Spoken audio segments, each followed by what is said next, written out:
Back in November of 2025, we laid down some 10 mil plastic as a liner for our larger pond. When we trimmed this to fit, we had a lot of extra plastic, so we put that on our little mini pond.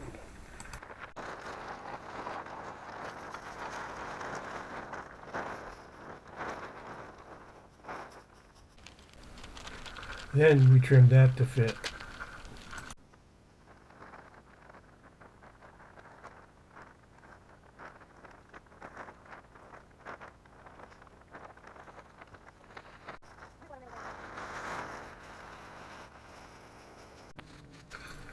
Now we'll fast forward to March 2026 when we're back working on this little pond. The water is about as full as we can get it, so now we can determine where to cut the excess plastic off.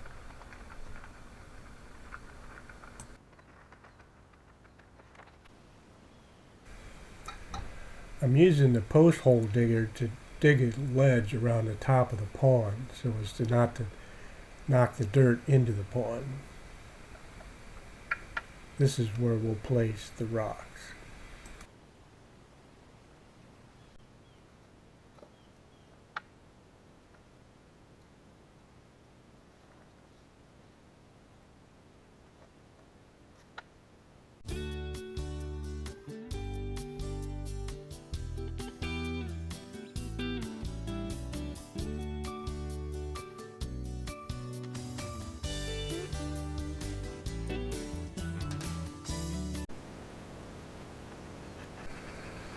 I found this garden trowel to work best here.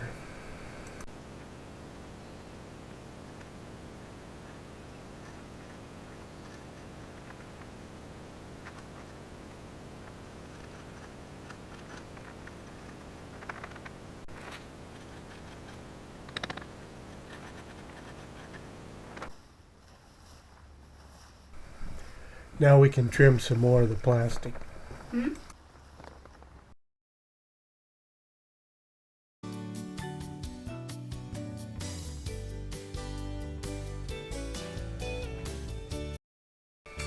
Now on to the rocks.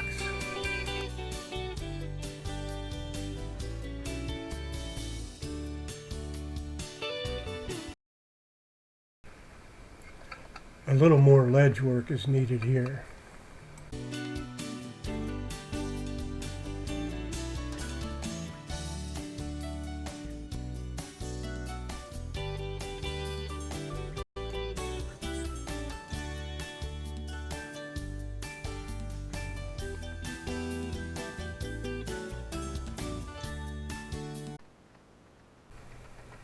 Just a little more trimming here. Now we're ready for some sand on the beach.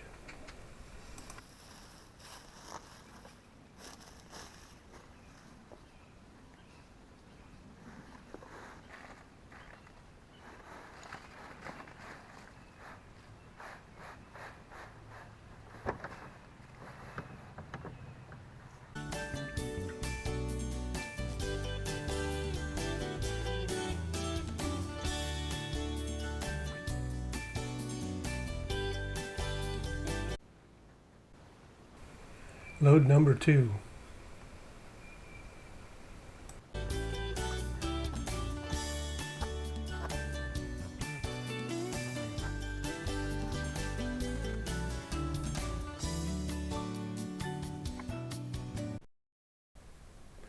Here's a picture from a different angle.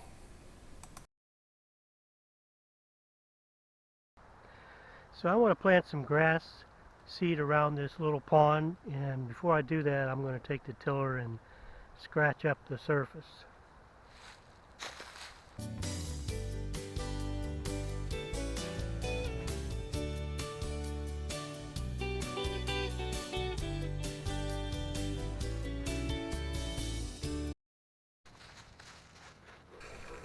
Now we'll put some seed down.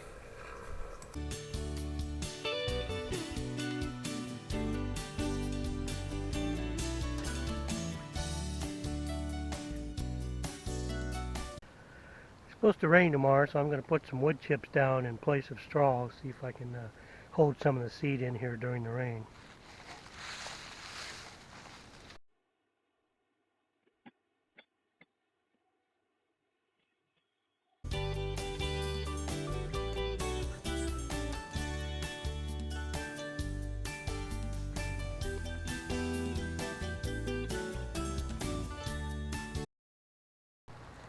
Well, that's a wrap. We'll see what tomorrow brings.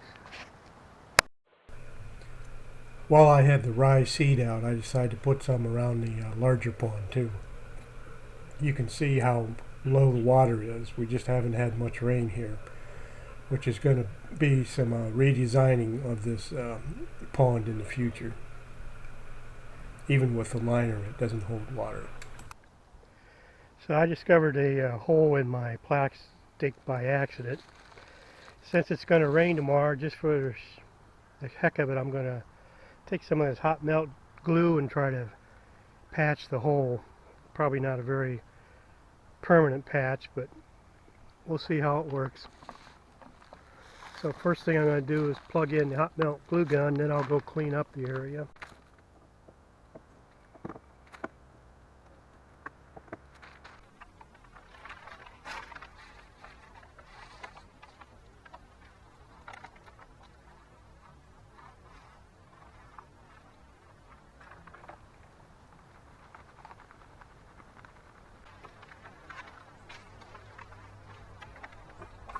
While getting ready to put glue in the first hole, I discovered some additional holes.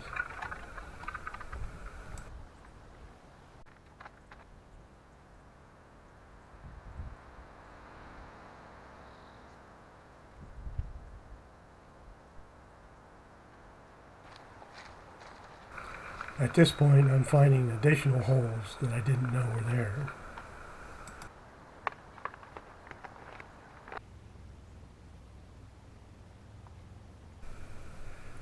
I started documenting the holes with my camera, but pretty soon it was evident that there were so many that it was probably not worth it.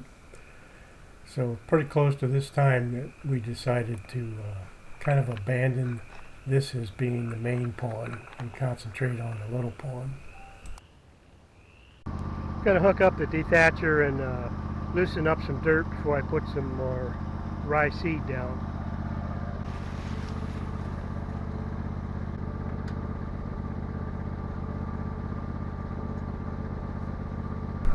I put this block of wood in there so I can raise the tines up a little higher so they don't drag on the ground while I move it to the working area.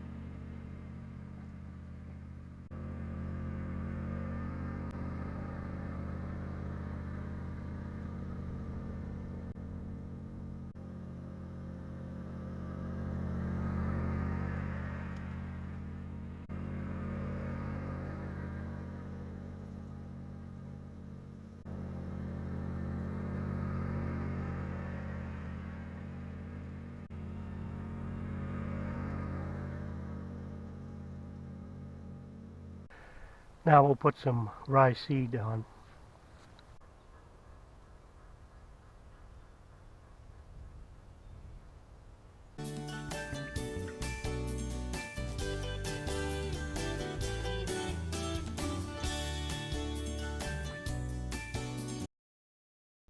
We'll see if we can get the edge of the yard here dethatched.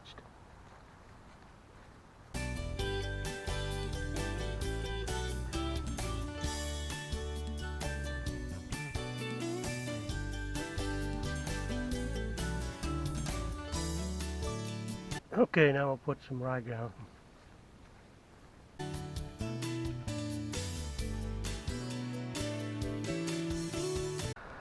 We'll see if we can till this up a little bit before the rain starts.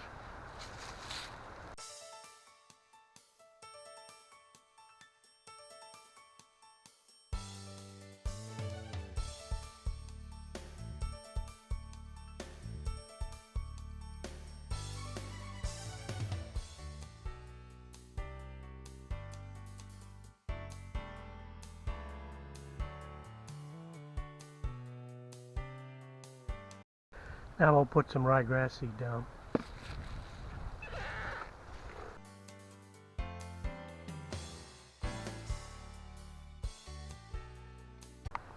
Okay, that's about it for now. It's getting pretty windy. It's probably going to rain pretty soon.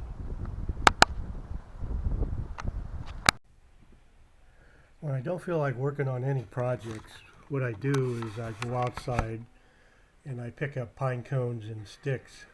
This is what is taken back and stored for chipping up, and then I use these wood chips on the trails and other places.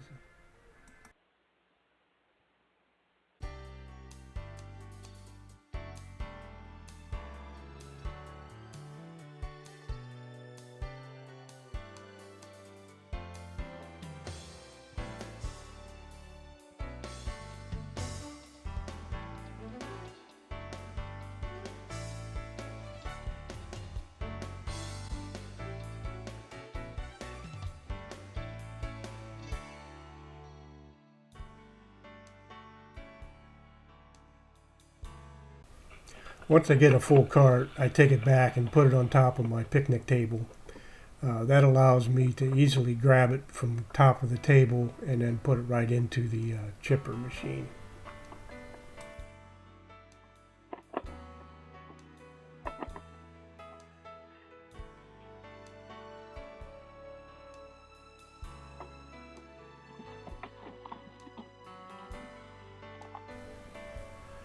The cart is heavier than it looks because I usually smash down all the chips and pine straw and coins before I take it back to the staging area.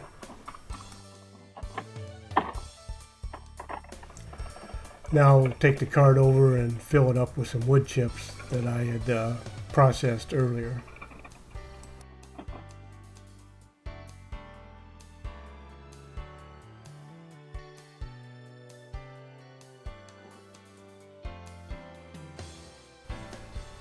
The cart's full now, so we'll take it around and spread it out in some of the different areas.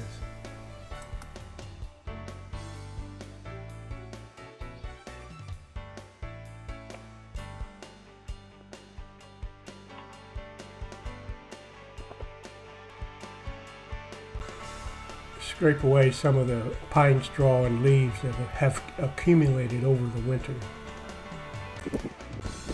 Spread some rye seed.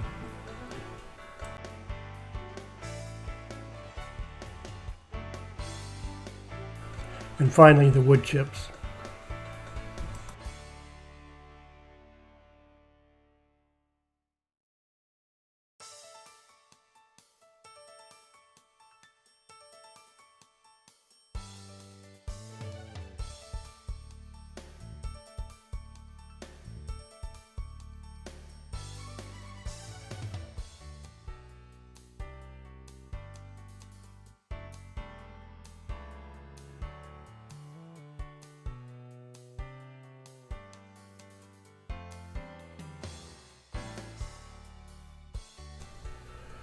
This pretty much wraps up this video. I hope you enjoyed it. At the end, I added some bonus footage of me trying to get my pump working in the little pond, and also an attachment I started using on top of the pool cover for the suction end of my pump.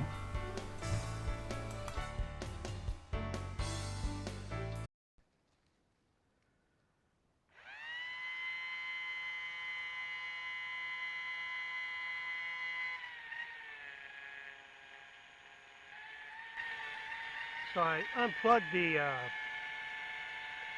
out hose, try to eliminate some of the pressure. I don't know if I can get that hose back on there or not.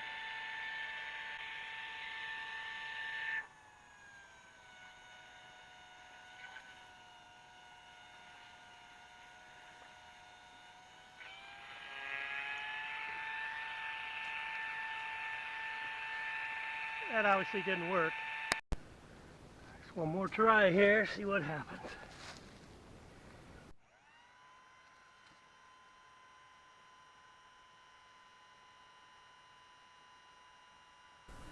When the pump starts working, you can actually hear the sound change. I am tightening the input hose connection.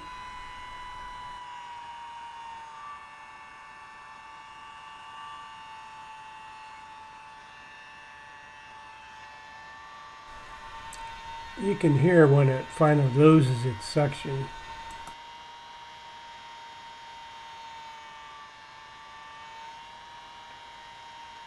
Well, I don't know how much I want to be farting around with this. Have to come up with a plan C here. So I have been having trouble with the pipe, the hose sucking up the pool cover. So I got this thing that came with the pump. I just stick this in here lightly, upside down.